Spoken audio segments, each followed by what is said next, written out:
নমস্কার বন্ধুরা, আজকের ব্লগটি শুরু করছি আমি।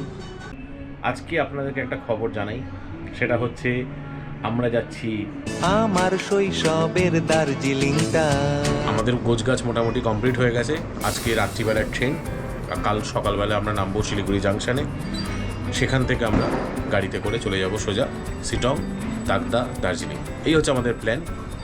এবং আমাদের প্ল্যানটা কিভাবে আমরা সাজিয়েছি সেটা আমরা যেতে যেতে আপনাদের সঙ্গে অবশ্যই শেয়ার করব। তাহলে চলুন কথা না বাড়িয়ে আমরা এগিয়ে চলি দার্জিলিংয়ের উদ্দেশ্যে। আমাদের ট্রেন ছিল কালী পুজোর দিন সন্ধ্যে 8:30টার সময় শিয়ালদা স্টেশন থেকে, অর্থাৎ কাঞ্চনকন্যাতে। প্রায় 2.5 বছর পর আবার আমরা তিনজনে একসাথে পাহাড়ের উদ্দেশ্যে রওনা দিলাম। তবে এবার কিন্তু ট্যুরিস্ট হিসাবে, কাজের জন্য না। কারণ 2.5 বছর আগে আমি এখানেই পোস্টেড ছিলাম, এই পাহাড়েই। তবে আমরা থাকতাম কালিম্পংয়ে। সেই জন্য দার্জিলিং বরাবরই আমাদের কাছে অজানা। সেই অর্থে কখনোই এক্সপ্লোর করা হয়নি দার্জিলিংকে। তাই এইবারের ডেস্টিনেশনের হিসাবে আমরা বেছে নিয়েছি দার্জিলিংকেই। দার্জিলিংয়ের অফবিটটাকে আমরা ভালো করে এক্সপ্লোর করব। সময় মতোই কাঞ্চনকন্যা শিলিগুড়ি জংশনে পৌঁছে যায়। আর অনুজ আমাদের ড্রাইভার ঠিক 7:30টার সময় শিলিগুড়ি জংশনে কিন্তু পৌঁছে গেছিল। তার ফলে ট্রেন থেকে নেমেই গাড়িতে মালপত্র তুলে আমরা রওনা দিলাম শিলিগুড়ি থেকে সোজা শিটংয়ের উদ্দেশ্যে।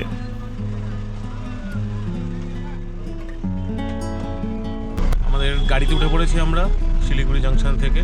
এখানে একটা ছোট্ট একটা ব্রেক নেব, 1-1.5 ঘন্টা একটু ফ্রেশ হয়ে যাওয়ার পর আমরা আবার বেরোবো শিটংয়ের উদ্দেশ্যে। প্রথম দিন আমরা যাচ্ছি শিটং।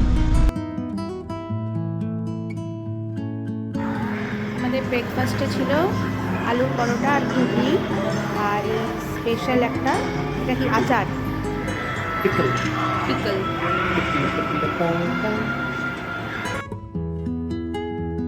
1 ঘন্টায় আমরা ফ্রেশ হয়ে ব্রেকফাস্ট সেরে আবার বেরিয়ে পড়লাম শিটংয়ের উদ্দেশ্যে। সেবকের এই রাস্তাটা যতই চেনা হোক, কিন্তু প্রত্যেকবারই কিন্তু নতুন লাগে। সেবকের রেল লাইন ক্রস করা মানেই হচ্ছে আমরা এবার পাহাড়ে উঠে পড়লাম আর সমতলকে বলে দিলাম টাটা। ঠিক আবার নামার সময়তেই কিন্তু উল্টোটা হয়। যেই রেল লাইন ক্রস করে ফেললাম, মনে হলো যাহ, পাহাড়টা ফুরিয়ে গেল।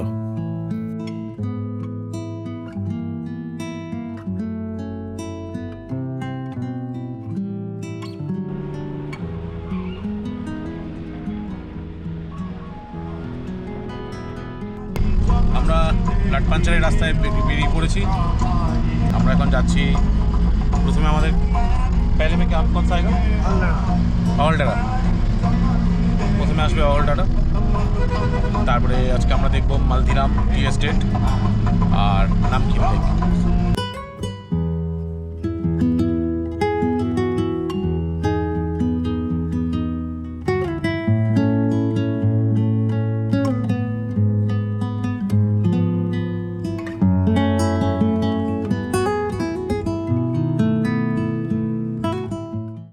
ঋষির জন্য পাহাড়ের একটা বাঁকে গাড়িটাকে দাঁড় করালাম। তবে আপনাদের একটা কথা বলে রাখি, ঋষি কিন্তু দারুণভাবে এনজয় করছে।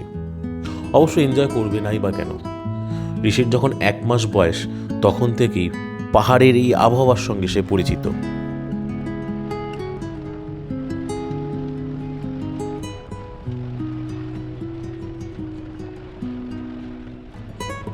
মোটামুটি 1.5 ঘন্টা জার্নি করার পর লাটপাঞ্চার থেকে আমরা ঢুকে পড়লাম শিটংয়ের মধ্যে। এরপর আমরা যত ধীরে ধীরে পাহাড়ের ওপরের দিকে উঠতে থাকলাম, তত পাহাড়ের রূপ চেঞ্জ হতে শুরু করলো। অহলডারা ঢোকার ঠিক আগেই রাস্তার একধারে সারি সারি ফুলের গাছ আর আরেক দিকে পাইনের জঙ্গল পুরো পরিবেশটাই যেন বদলে দিল। ঠান্ডাটাও একটু একটু বাড়তে শুরু করেছে সময়। এখন বাজে বেলা প্রায় 11টার কাছাকাছি, সূর্য প্রায় মাথার ওপরে। কিন্তু সত্যি কথা বলতে এখনও অবধি সেই রকম কনকনে ঠান্ডা ফিল হয়নি।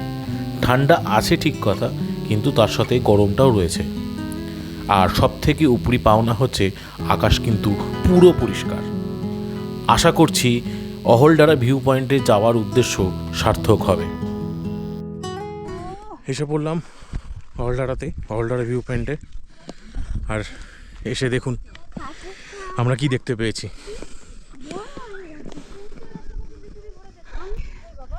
ওই যে দেখা যাচ্ছে কাঞ্চনজঙ্ঘা।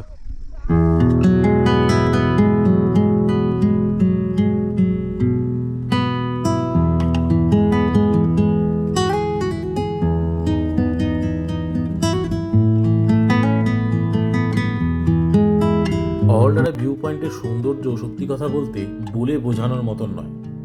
একদিকে যেমন রয়েছে কাঞ্চনজঙ্ঘার হাতছানি, অন্যদিকে রয়েছে পাহাড়ের মাঝখান দিয়ে এঁকে বেঁকে বয়ে চলা তিস্তা নদী।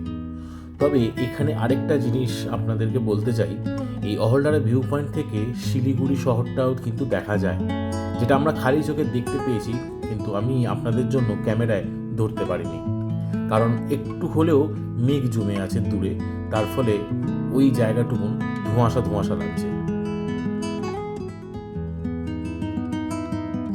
আমরা যখন অহলডারা ভিউ পয়েন্টের সৌন্দর্য নিয়ে মুগ্ধ, ঠিক সেই সময়তেই ঋষির কিন্তু চোখ চলে গেছে টিকিট কাউন্টারের পাশে একটি ছোট্ট খেলনার দোকানে।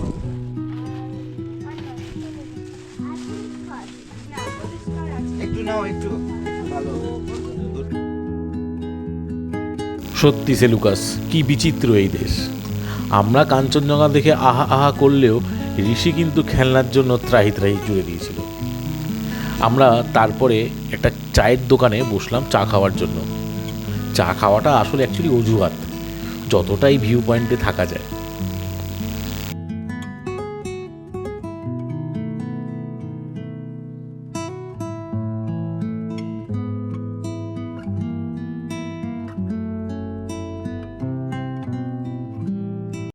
আমাদের পরের গন্তব্যস্থল নামখিন পোখরি লেক অথবা নামপোখরি লেক। তার নামের যতই বাহার থাকুক, আমরা তো গিয়ে দেখলাম সেখানে জলের লেশ মাত্র নেই। আমাদের মন খারাপ হয়ে গেল, কি আর করা যায়, কিন্তু তবুও এসেছি এত দূরে, কিছু তো এক্সপ্লোর করবই। তাই নামপোখরি লেকের পাশের পাইনের জঙ্গলে একটা ছোট্ট রাস্তা খুঁজে পেলাম।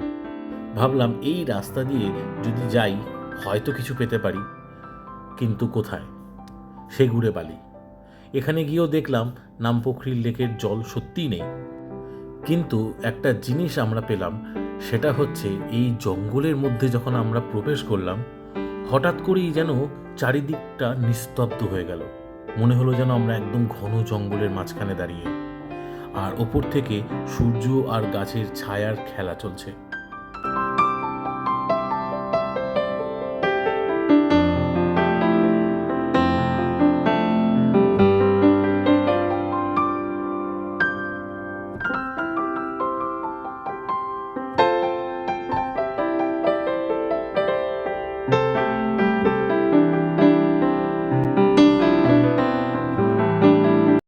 নামপোখরি লেক থেকে হতাশ হয়ে আমরা ফিরে আসলাম আবার একটু ওপরের দিকে।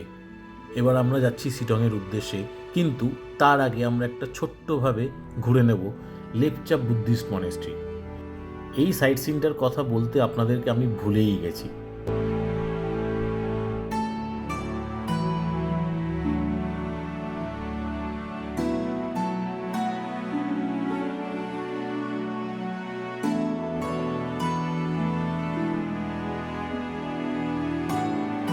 এই মনেস্ট্রিটা 200 বছরেরও পুরনো, এবং এটা যখন তৈরি হয়েছিল তখন মাটি দিয়ে এই মনেস্ট্রিটা তৈরি করা হয়, এবং 2023-এর আগে অবধি এই মনেস্ট্রিটা লেপচা বোর্ড থেকেই দেখাশোনা করত, কিন্তু বর্তমানে শিটংয়ের গ্রাম পঞ্চায়েতের লোকেরা এটা মেরামতির কাজে দায়িত্ব নেয়।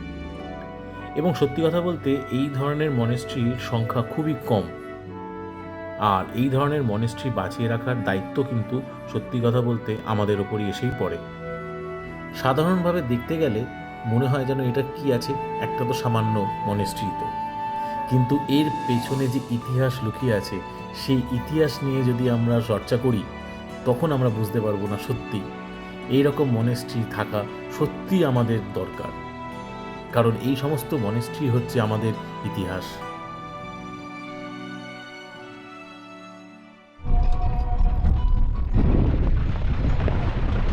মনেস্ট্রি দেখা শেষ করে আমাদের শেষ সাইট সিনের দিকে আমরা এগিয়ে চললাম, Maldhiram tea estate. Hearts beat to the city streets.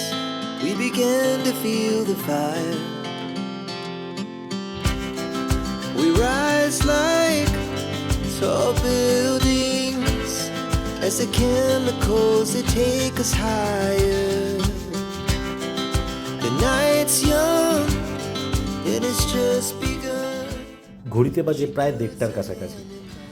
গরমে ত্রাহি ত্রাহি অবস্থা, একবারও মনে হচ্ছে না আমরা দার্জিলিংয়ে ঘুরতে এসেছি। অক্টোবর নভেম্বরে দার্জিলিংয়ের ওয়েদারটা ঠিক এরকমই থাকে। সকালবেলাটা একটু গরম থাকে, কিন্তু যত সূর্য অস্ত যায় তত ঠান্ডাটা আস্তে আস্তে বাড়তে থাকে। তবে যাই হোক, মালদিরাম টি এস্টেটের মায়া এক প্রকার ত্যাগ করেই আমরা আবার ফিরে গেলাম গাড়িতে, কারণ এবার আমরা বেরিয়ে যাব সোজা হোমস্টের উদ্দেশ্যে। সেখানে একটু ফ্রেশ হয়ে খেয়ে দিয়ে বিশ্রাম নেব। সারা রাত ট্রেন জার্নির একটা ধকল আছে। আজকের ব্লগটাও আমি এখানেই শেষ করলাম। দার্জিলিংয়ের বাকি গল্প নিয়ে দেখা হচ্ছে পরের ব্লগে। আর ম্যাট পরিবারের নতুন দর্শক হলে অবশ্যই আমাদের চ্যানেলটিকে সাবস্ক্রাইব করবেন। The glass so loud as the hours pass.